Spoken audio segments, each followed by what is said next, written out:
हर हर महादेव। आज की शिव चर्चा में आप सबका स्वागत है।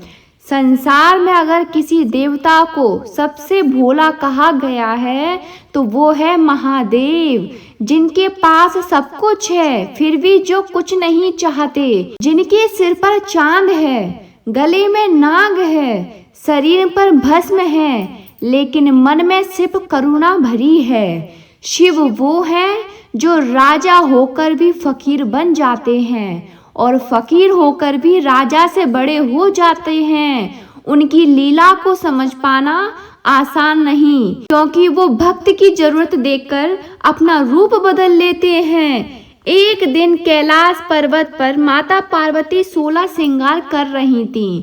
चूड़ियों की खनक से पूरा कैलाश गूंज रहा था। माता के चेहरे पर सौभाग्य की चमक थी। भोलेनाथ ने जब वो चूड़ियां देखी तो बड़े ध्यान से उन्हें देखने लगे। उनके मन में एक सवाल उठा, क्या यही वो चीज है जो नारी के जीवन में इतनी खुशी और पूर्णता लाती है? भोलेनाथ ने सरल भाव से माता पार्वती से पूछा, पार्वती, ये चूड़ियां क्या सच में इतनी महत्वपूर्ण होती हैं? माता ने मुस्कुराकर कहा, स्वामी, ये सिर्फ कांच नहीं है, ये नारी के सुहाग की पहचान है। जब ये टूटती है तो दिल भी टूटता है, जब ये खनकती है तो घर में मंगल होता है। माता की बात सुनकर भोलेनाथ गंभीर हो गए। उन्होंने सोचा, अगर चूड़ियों से नारी का सौभाग्य जुड़ा है तो कितनी ही स्त्रियां होंगी जिनके पास ये नहीं होंगी, जिनके जीवन में दुख, गरीबी और पीड़ा होगी। बस उसी क्षण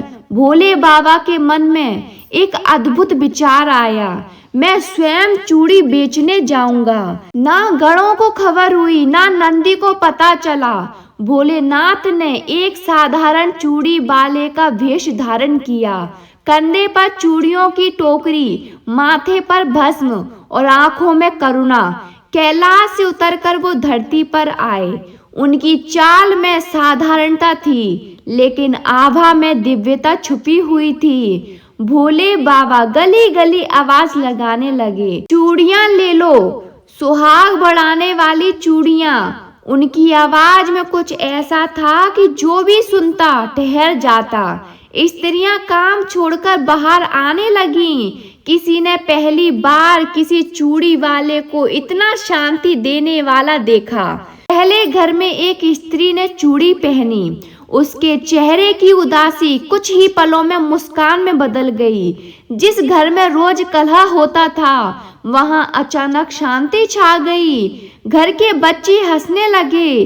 किसी को समझ नहीं आया कि ये क्या हुआ, लेकिन सबने महसूस किया कुछ अच्छा हुआ है। भोले बाबा जिस घर गए वहां कुछ ना कुछ बदल गया। कहीं बीमारी को राहत मिली, कहीं टूटा रिश्ता जुड़ गया। लेकिन भोले बाबा ने ना तो कोई पैसा मांगते ना प्रशंसा, बस कहते, श्रद्धा से दे देना वही मूल्य है। एक गली के आखिरी घर में एक अत्यंत गरीब स्त्री रहती थी। पति कई महीनों से बीमार था, घर में अनाज तक नहीं था। उस स्त्री ने डरते डरते भोले बाबा को बुलाया और बोली, मेरे पास देने को कुछ नहीं है। भोले बाबा मुस्कुराए, मेरे लिए तेरी सच्ची भावना ही बहुत है। जैसे ही उस स्त्री ने चूड़ी पहनी, उसकी आंखों से आंसू बहने लगे। उसे लगा जैसे किसी ने उसके सिर से दुखों का बोझ उतार दिया हो। उसी समय अंदर से आवाज आई, उसका पति उठ बैठा है। महीनों बाद उसकी आंखों में जान लौट आई थी। स्त्री कांपते हाथों से बाहर आई और भोले बाबा के चरणों में गिर पड़ी। बोली, आप कोई साधारण मनुष्य नहीं हो। भोले बाबा ने उसे उठाया और कहा, जब श्रद्धा सच्ची होती है तो ईश्वर स्वयं चलकर आता है। धीरे धीरे पूरे नगर में चर्चा फैल गई।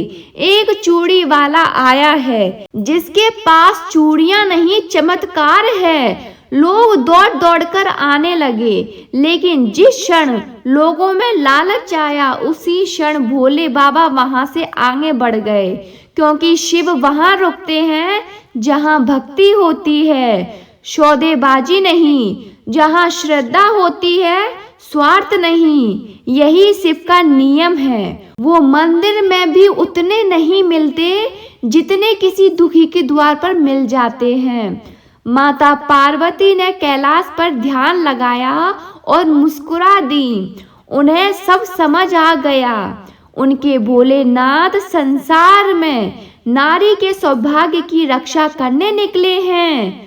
पार्वती बोली, जाओ स्वामी, जहां जहां नारी रो रही है वहां तुम्हारी जरूरत है। शिव ने उस दिन यह सिद्ध कर दिया कि ईश्वर केवल पूजा घर में नहीं होते, वो कभी चूड़ी बाला बनकर, कभी मजदूर बनकर, कभी भिखारी बनकर हमारे बीच आते हैं। फर्क सिर्फ इतना है कि हम उन्हें पहचान नहीं पाते। आज भी जब किसी स्त्री की चूड़ियां खनकती हैं तो समझ लो कहीं ना कहीं शिव की कृपा बरस रही है, और जब चूड़ियां टूटती हैं तो शिव सबसे पहले उस दर्द को महसूस करते हैं। ये कथा हमें सिखाती है कि नारी का सम्मान केवल शब्दों से नहीं, कर्मों से होना चाहिए। जिस घर में नारी दुखी है वहां कोई पूजा काम नहीं आती। भोलेनाथ का यह रूप हमें बताता है कि ईश्वर बड़े से बड़े चमत्कार दिखाने नहीं आते, वो छोटी छोटी खुशियां लौटाने आते हैं। अगर आपके जीवन में आज भी दुख है तो समझ लीजिए कहीं ना कहीं भोले बाबा चूड़ी बेचते हुए आपके द्वार की ओर आ रहे हैं। बस दिल का दरवाजा खुला होना चाहिए, क्योंकि भोले बाबा को ना तो धन चाहिए ना दिखावा, उन्हें चाहिए सिर्फ एक सच्चा मन, एक आंसू और एक पुकार। अगर इस कथा को सुनते हुए आपके मन में भोले बाबा की एक झलक भी आई हो, अगर आपकी आंखें एक पल को भी नम हुई हो, अगर आपको लगा हो कि भोले बाबा आज भी चूड़ी बेचते हुए दुखी के द्वार तक पहुंच जाते हैं, तो हाथ जोड़कर एक विनती है, इस चैनल को सब्सक्राइब कर लीजिए, क्योंकि यहाँ हर कथा किसी कहानी के लिए नहीं, किसी की टूटी आस्था को जोड़ने के लिए होती है। बेल आइकन बटन को जरूर दबाइए, ताकि जब जब भोले बाबा की लीला, माता पार्वती की करुणा और सनातन की सच्ची कथाएं आए, आप सबसे पहले जुड़ सकें। क्योंकि जो कथा सुनता है वो बदलता है, और जो जुड़ता है उसे भोले बाबा कभी नहीं छोड़ते। हर हर महादेव।